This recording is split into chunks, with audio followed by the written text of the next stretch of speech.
So ఈరోజు topic వచ్చేసి veins and vascularity. దీని గురించి ఆల్రెడీ మీరు చాలా వీడియోస్ చూసే ఉంటారు. లైక్ 1 వీక్లో ఎలా వెయిన్స్ రావాలి, అలా రావాలి, ఇలా రావాలి, ఈ వర్కౌట్, ఆ workout, 4 arm grip, blood restriction, both restriction, ఏదో ఒకటి అలా చాలా చూస్తుంటారు. ఓకే, సో ఇవన్నీ కాకుండా అసలు మనం యాక్చువల్గా అసలు ఏం జరుగుతుందన్న ఒక నిజాన్ని నేను ఈరోజు చెప్పబోతున్నాను. సో ఫస్ట్ వెయిన్స్కి ప్రైమరీ ఫ్యాక్టర్ ఏంటంటే జెనెటిక్స్. ఎస్, మన పేరెంట్స్కి కొంచెం వాస్కులర్ బాడీ ఉంటే మనకు కూడా అదే వచ్చే ఛాన్స్ ఉంది ఎక్కువ. సెకండ్ ఫ్యాక్టర్ వచ్చేసి బీయింగ్ లీన్, అంటే లెస్ బాడీ ఫ్యాట్ పర్సంటేజ్ ఉండడం అనమాట. అంటే అఫ్కోర్స్ లెస్ ఉన్నప్పుడు అది వెయిన్స్ అనేవి ఎక్కువ కనపడతాయి, అది వెరీ తెలిసిన విషయమే. లెస్ బాడీ ఉండడం అంటే you have to work hard. So అసలు లీన్గా లేకపోయినా వెయిన్స్ కొంతమందికి కనపడతాయంటే అక్కడే జెనెటిక్స్ వస్తాయి అనమాట. వాళ్ళు కొంచెం ఫ్యాట్ ఉంటుంది యాక్చువల్గా. సపోజ్ ఎగ్జాంపుల్ నేనే అవ్వచ్చు, కొంచెం నాకు ఫ్యాట్ ఉన్నా సరే veins are pretty visible because ఎందుకంటే అవి జెనెటిక్స్ వల్ల వచ్చినాయి. ఎస్. థర్డ్ ఫ్యాక్టర్ వచ్చేసి వాటర్ ఇంటేక్. యూజువల్గా కాంపిటీషన్కి వెళ్ళినప్పుడు వెళ్ళే వాళ్ళు కొంచెం డిహైడ్రేట్ అయ్యి వెళ్తారు. అది మనకు కాదు, కాంపిటీషన్స్కి. మనం హెల్తీగా ఉండాలంటే నార్మల్గా కొంచెం ఎక్కువ వాటర్ తాగాలి. డిహైడ్రేట్ అయితే అసలు అవ్వకూడదు. సో ఇంకా జెనెటిక్స్లో మనకి వెయిన్స్ లేకపోతే ఇంకా వెయిన్స్ రావా అంటే వస్తాయి, కాకపోతే you have to really work hard for it అనమాట.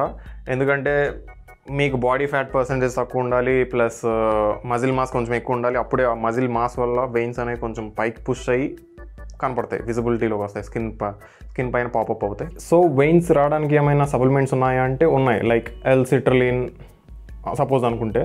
బట్ వెయిన్స్ రావడానికి ఎల్సిట్రలిన్ తీసుకోవాలంటే ఐ డోంట్ థింక్ ఒక్క వెయిన్స్ కోసమే సప్లిమెంట్ అంటే. యాక్చువల్గా ఎల్సిట్రలిన్ అనేది blood vessels, blood flow, health వాటికి రిలేటెడ్ అనమాట. వెయిన్స్ అంటే అంత ఇంపాక్ట్ ఉండదని నేను అనుకుంటున్నాను, ఎందుకంటే సప్లిమెంట్స్ వల్ల వెయిన్స్ అంటే ఇట్స్ కామెడీ బ్రో. బేసిక్గా ఈ నయాసిన్ అండ్ నైట్రేట్ అనేవి వాసోడైలేషన్ ప్రాసెస్లో హెల్ప్ అవుతాయి అనమాట. ఈ ప్రాసెస్ ఏంటంటే మన వెయిన్స్లో బ్లడ్ ఫ్లో కొంచెం ఎక్కువ అయినప్పుడు చుట్టూరు వెనక చూపెట్టినట్టు చుట్టూరు ఒక లేయర్ ఉంటుంది, that is blood vessel muscular membrane. అది కొంచెం అలా ఎక్స్పెండ్ అయ్యి అలాగే ఉండిపోతుంది, ఎందుకంటే అక్కడ మనకి ఆ రిలాక్సేషన్ జరుగుతుంది. అది ఎక్స్పెండ్ అయ్యాక అలా రిలాక్స్ అయిపోతుంది, సో అలాగే ఉండిపోతుంది. అప్పుడు మనకి వెయిన్స్ కొంచెం ఎక్స్పాండ్ అంటే కొంచెం లావ్ అయ్యే ఛాన్స్ ఉంది. So that's a good thing. Veins అనేవి మోస్ట్లీ జెనెటిక్స్ మీద డిపెండ్ అయి ఉంటాయి. Next body fat percentage, and next ఇంకేమైనా అవ్వచ్చు. మెయిన్ 2 ఫ్యాక్టర్స్ అయితే ఇవి.